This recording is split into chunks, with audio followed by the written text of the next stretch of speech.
The Living Zen-podcast is a gift from the members and associates of the Victoria Zen Centre to you. If you enjoy it, please be sure to let your friends know about Living Zen. If you'd like to support our community, here are a few ways that you can do it. Download the Living Zen podcast app for iPod, iPhone, or Android. You can also purchase additional Zen Talks by Venerable Eshu on iTunes or Amazon.com. One of the most meaningful ways to show your support is by joining our Sangha as an associate.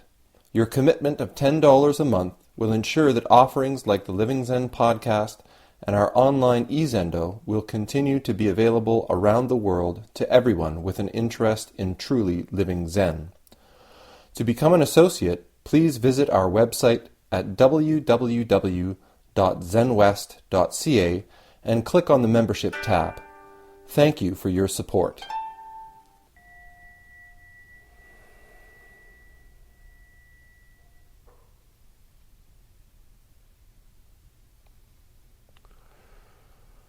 I just wanted to start tonight by saying I'm a bit overwhelmed. Chanting was really strong tonight, and we had a photograph at the beginning before people started arriving to sit. That was a photograph of members and associates of the Victoria Zen Centre. And I'm overwhelmed at the strength of practice and the depth of relationships that have developed in this community. It seems, in my mind, not such a long time ago that this was just a small group. We'd push back the first couple rows of chairs and lay out a dozen cushions, and it was amazing if we could fill it. There's only just a few people. And the chanting, I used to always comment that it sounded like sick cattle. So to have this strong group here, I used to talk about the sitting. I used to call it Zen popcorn because people would be shifting around and having all kinds of problems with the practice. But this community has grown and developed. This group of people has deepened and strengthened in practice and in community together. These aren't strangers that we're practicing with. Even the newcomers, the newest of the newcomers who comes here, I think feels this spirit of community, and I hope feels welcome. But that's not at all really what I wanted to talk about tonight. I just wanted to observe that and say thank you to all of you for making this community what it is. Our community hasn't focused on getting a piece of land or buying a building or anything like this. Several years ago, we made a conscious decision to emphasize the development of practice and community. And I couldn't be happier with that decision or what's come out of it. What I wanted to talk about tonight is form. I talk about form a lot, but I wanted to talk about a particular aspect of what happens when we practice with form. I think for many of us, we like to plan. We like to have a good idea of what's coming down the pipe towards us, so that when we get there, we'll be prepared. And for many of us, we spend a good deal of our lives creating these mental images, these pictures in our heads about how things are going to come out, whether that's maybe that's in our education, or maybe that's in our careers, or maybe that's in our relationships, or we have a couple of expectant mothers, expectant fathers, and maybe it's we have a picture in our head of what it's going to be like once a child is born, or once our child has grown up, or once our child has gone off into the world. And these pictures, We always build. We are always spending our time. If we think about how we spend our day, a tremendous amount of our day is spent building, outlining, and coloring in these pictures in our mind, which, when we stop to think about it, is really remarkable. Because if we stop to think about the number of times that our actual experience of the unfolding of our lives has matched or even slightly resembled the picture that we've had in our mind, it's not so consistent. So I read a piece today, an article I'm kind of a fan of Seth Godin. I don't know if you've heard of Seth Godin, but he's a marketing business guy. And he used this example of maps and compasses is the metaphor that he used. And so many times in our lives, for most of our lives, I think we're really looking for a map. We're looking for a plan, a picture of how life is going to unfold. And we spend a tremendous amount of time in our lives trying to find a more and more accurate map. A more and more detailed map. A more and more trustworthy map. And we do that, as I've said, in our education. We do that in our jobs. We do that in our relationships. We do that in our spiritual practice. Many of us seek out a spiritual practice or a philosophy that offers us a really clear, very accurate picture of what life is about, life is like.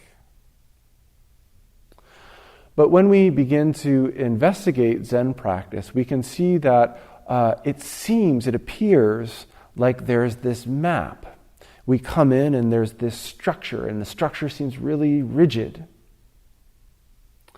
And we go, oh, here's a structure, and I like structure. Here are rules, and I like rules. Or maybe we say, I hate structure, and I hate rules. But either way, when you come to the Zen practice at the Zen Center, you get a lot of structure and a lot of rules. So we try our best. And the Ino, who is responsible for sort of making sure that everybody knows the rules, works really hard at sort of typing them out and making them really clear and concise. And we've got other people talking about, like, let's make videos and let's make comics and let's make all kinds of different formats so that people can understand, clarify the rules and the discipline, the form. But as we apply ourselves to form, one of the things that we really see, one of the things that more than we see, we experience that the unfolding of this simple activity of an evening of practice, it never goes by the book. It never follows the map. It never resembles the picture that's laid out in front of us by the manual of form or the guidelines. What we find is that our pictures, our plans, our ideas about life are just that. They're plans and pictures. They're objects. They're fixed. And what we find over and over and over again is that life, this dynamic activity that's unfolding in front of us, is not static in any way.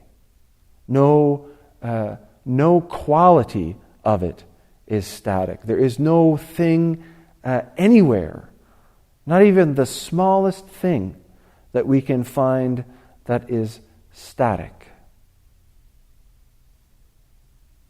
So in Zen practice, amidst all of this form, in the middle of all of this structure, what we are investigating, what we're exploring and experimenting with our very lives, with our very practice, is how do we cope? How do we meet? How do we respond appropriately to this world, which is not static, which is not a picture, which is not a map, but it is a dynamic activity which is unfolding. The image, the metaphor that springs to my mind is like wanting to understand the ocean by taking a picture of the ocean. Where are all the little sea creatures right now? Where are all the microscopic little bugs, as Goju calls them, right now? If we were to just completely commit the most detailed picture of the ocean to memory, and then we were to go to the ocean, we wouldn't find anything remotely resembling the picture. So our practice amidst this, our practice in the middle of all this form, is to come alive,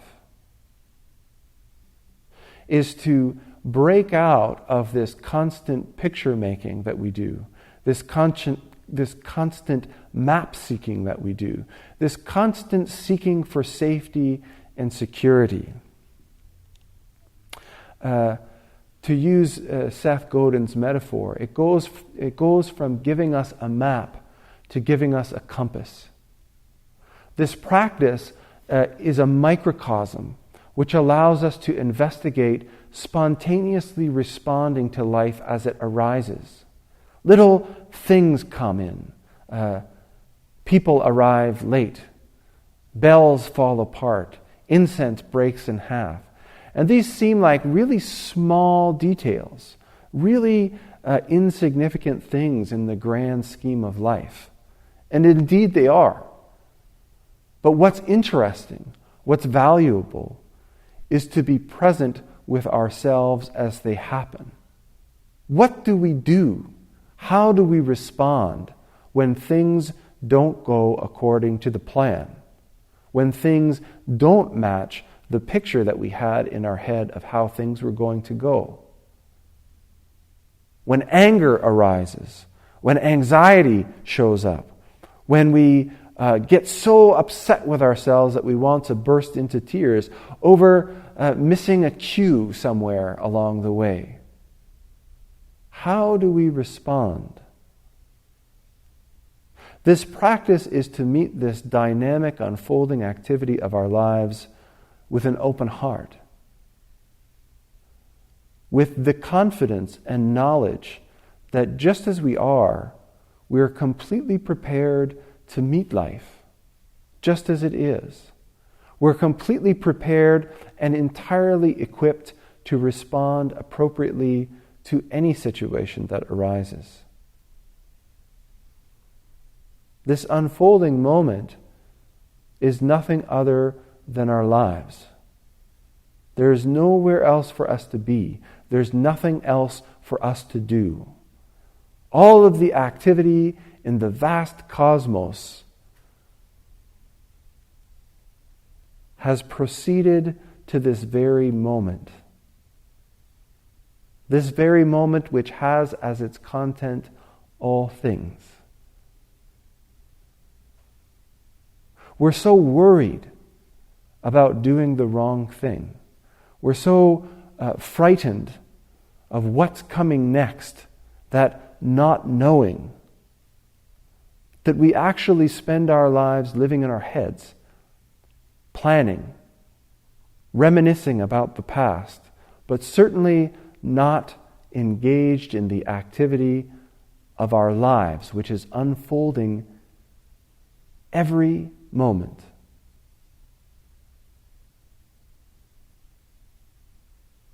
As we come together in this group, I hope that we're able to feel, I hope that we're able to experience the invitation that this form of practice offers us.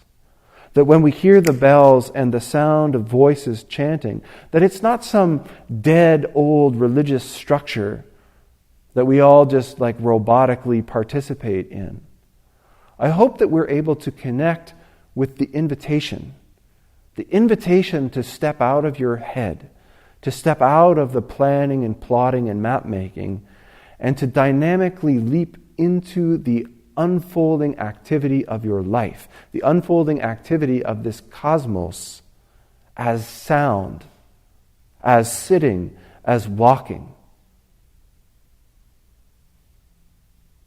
Having experienced this thoroughly through formal practice, I hope that as we walk out into the street and into our relationships, That when we hear our partner call us, when we hear our children cry out for help, that we don't separate from it, that we don't plot and plan and worry, but that we look at this world, our lives, as an invitation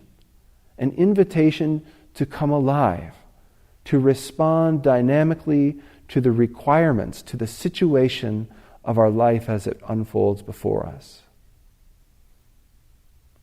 Such a simple practice to just be here. Such a simple practice to just manifest wholeheartedly in the midst of your life. I say simple because there's nowhere else that you can be. There's nothing else that you can do. So simple, and yet we have such a difficult time doing it. So my hope for all of us here is that through this relationship that we develop in community, we have more and more opportunities to come alive, more and more opportunities to manifest wholeheartedly, more and more opportunities to realize, to experience the activity of our lives.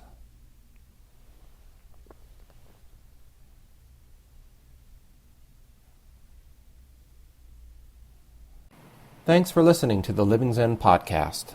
If you follow Living Zen through iTunes, I would very much appreciate it if you would take a moment to let me know what you think about it by rating or reviewing the podcast, so that new listeners can also hear what you have to say. Thank you for your time and for your support.